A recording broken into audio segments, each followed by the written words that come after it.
Hello বন্ধুরা, সবাই কেমন আছে? আমি শুক্লা আর শুক্লা লাইফস্টাইলে সবাইকে ধন্যবাদ জানিয়ে আমার ব্লগটা শুরু করছি। ঘুম থেকে উঠে আমি পুরো ঘরটা ঝাড় দিয়ে নিয়েছি, মানে কারখানা ঘর, শাশুড়ির ঘর, আমাদের ঘর, সব ছেলের ঘর, সব জায়গায় রান্নাঘরটা। তারপরে চলে আসলাম একটু জল খেয়ে এই যে দরজার সামনেটা মুছতে। বৃষ্টি যা হচ্ছে তোমাদের কি বলবো, এক সাইডে তো আমাদের ঢালাই করা আছে আর এক সাইডে পুরো কাদা, ওই পাশ দিয়ে আর হাঁটা যায় না, ওই পাশ দিয়ে যেতে গেলে ঘরের ভিতর দিয়ে যেতে হয়।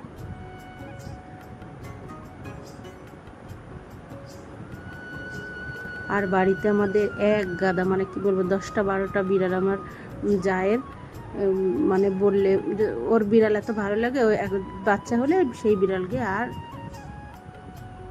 তাড়ায় না, মানে সবগুলো বিড়ালই ও রেখে দেয়। এবার বিড়ালগুলো বারবার কাদা নিয়ে নিয়ে বারান্দায় যায়, আর বারান্দা প্রত্যেক দিন দুবার করে মুছতে হয়।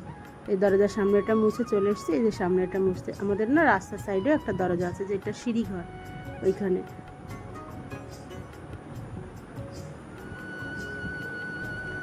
আগে আগে যখন আমার একটা চ্যানেল ছিল, ওই চ্যানেলটায় আমার অনেক ভিডিও ছিল, যেখানে উঠোনেরটায় পুরো মাঝখানে জল বেঁধে থাকতো, জল আর সরতো না। তারপরে এই 2 বছর হয়েছে উঠোনের সামনেটা মাটি দিয়ে অনেকটা, তারপরে সামনেটা ঢালাই করে দেওয়া হয়েছে, এই জন্য একটু হাঁটা চলা যায় সামনেটা। ওই এখন বাজে ওই 6টা মতো। তারপর উঠোন ঝাড় দিয়ে চলে এসেছি ছাদে। ছাদে না আজ কালকে তোমাদের দাদাভাই বলছিল পুঁই শাকের বড়া খাবে, এবার পাতাগুলো ছিল কালকে, এবার বড়াটা বানিয়েছি কিন্তু রেখে দিয়েছি, মনে হয় বিড়ালে না কিসে আর থালাটা আগলা করে রেখে দিয়েছে, সেইগুলো না আর খায়নি, ফেলে দিয়েছি। ভাবছি আজকে আবার পাতা এনে এই যে পাতাগুলো ভালো করে তুলে এই ছাদ থেকেই ভালো করে ধুয়ে নিয়ে এসেছি, ধুয়ে এই যে নিচে চলে এসেছি। নিচে চলে এসে, আর আমার ছেলে তো মাছ খায় না, ওর জন্য আমার প্রত্যেক দিন আলাদা আলাদা রেসিপি করতে হয়। ডিম, ডাল, সয়াবিন, পনির, এইসবই খায়। ওই যে আজকে রান্না করবো ডিম, 3টে ডিম ছিল, ও 2বার খাবে, ছোটো ছেলেটা 1বার খাবে, কারণ আমার ছোটো ছেলে মাছ ডিম দুটোই খাবে। একটুখানি কোনো রকম মশলা করে প্রত্যেক দিন, মানে প্রায় মশলার তরকারি রান্না করতে হয়, আর ভালো লাগে না। কোনো রকম একটুখানি মশলা করে ওই যে জল ঢেলে দিয়েছি মশলাটা কষিয়ে। কি বলো তো, মাছও রান্না করতে হয় প্রত্যেক দিন, মাছ ছাড়া তোমাদের দাদাভাই খেতে পারে না। যে রান্নার ফাঁকে আমি বিছানাটা ভালো করে গুছিয়ে নিয়েছি, আর সকালবেলা এই সবজিগুলো নিয়ে এসেছিলো বাজারে গিয়ে।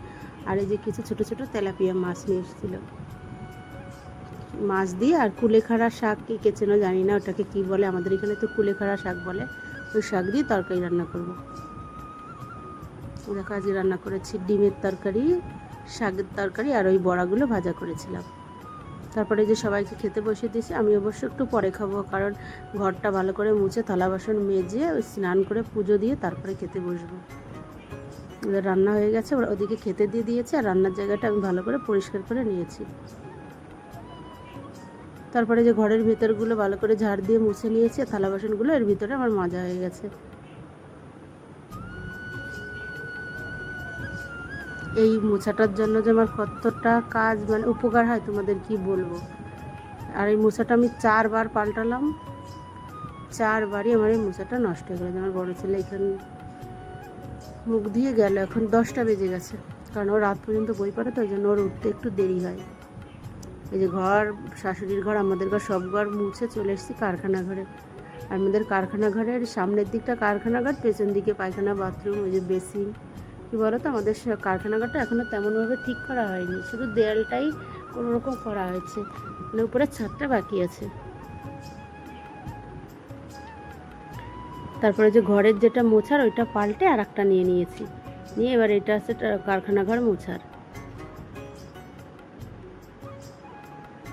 কোনো জিনিস কিনলে না প্রথমে যে জিনিসটা সঙ্গে থাকে, তারপরে যতই কেন দাম দিয়ে বা বেশি দিয়ে কম দিয়ে, সেরকম আর সেই জিনিসগুলোর হয় না। চার্জার বলো, এই যে এটাই আমি বলছি না, 4বার কিনেছি, 4বারই কিছু না কিছুদিন ব্যবহার করার পরে এটা নষ্ট হয়ে যায়।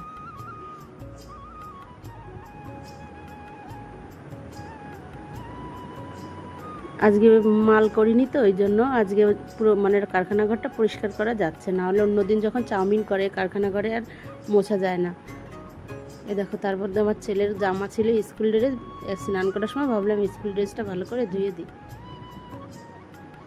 ভেবেছিলাম সুতির জামা কিনলে হয়তো ভালো পরতে পারবে গরমের সময়, কিন্তু সুতির জামাটা এই সাদা এত যে নোংরা হয়, আর আমার ছেলে প্রচুর ঘামে, হয়ে গেছে আমার স্নান করা, স্নান করে তারপর চলে এসেছি এই যে ঠাকুরের আসনের এই যে মানে তুলসী মঞ্চটা জল দিতে। জল দেখি ভালো করে একটু মুছে নেব, তারপরে জল দেবো। হয়ে গেছে, তারপর পুজো দেওয়া হয়ে গেছে। টাটা, পরের ভিডিও নিয়ে আবার